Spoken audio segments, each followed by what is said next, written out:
I saw one of your videos, which is the one on Kosovo. And Kosovo is obviously not like a super popular destination or anything, not for tourists and not for food, right? And I was in Kosovo myself in 2018, right? And I went there. I didn't really focus on food just because I didn't know like it was a place for food. But then I was seeing your video, I was like, shit, I missed out. I was seeing like the cheese and pepper. Ooh, I think looks really good, man. Yeah, so like to see how do you actually choose where to go, because you seem to be going to some of these unique destinations as well. And how do you know like, hey, I can actually find good food stuff there, or like good travel destinations or content?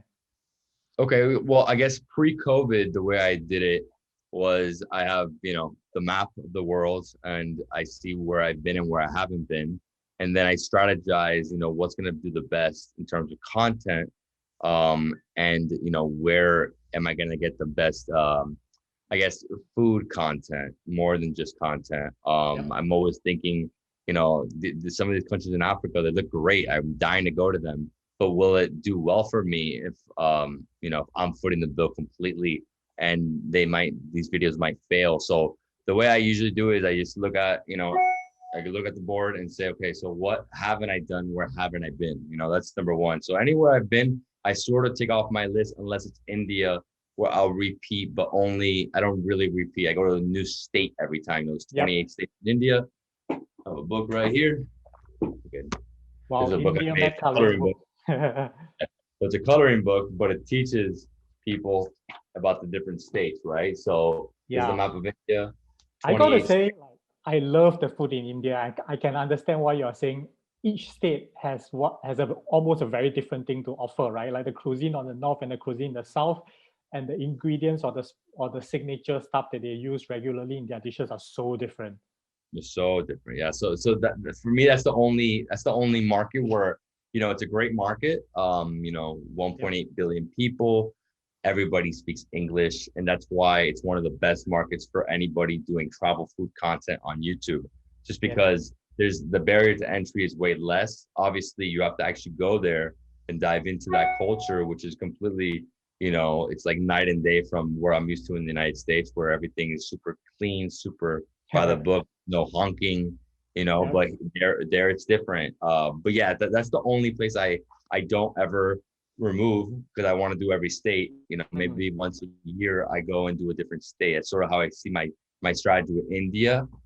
Besides that, obviously I'm looking at Bangladesh, Nepal, Pakistan. Pakistan is actually the next country I'm going to in about 3 weeks. I'm flying there. And it's a huge country. It's not easy. It's not like India where all you have to do is get a visa and you can step in. You have to be invited. You have to also get a visa. You have to foot that bill. So it's not as easy, but that's why it's such a gold mine for anybody doing travel food content, right? Besides the fact that it's delicious, it's completely diverse. It's a little different from India in terms of, culture and stuff. I mean, remember, India is like all the states, they're all so different. And this is just another different country, which was part of India, remember? So, it's very, very unique. But, it's always been on my list. So those are like Nepal and Bangladesh are also really high up there because I really want to do that. Besides the fact that I want to see it's big for my market. And then besides that, I'm looking at different Middle Eastern countries.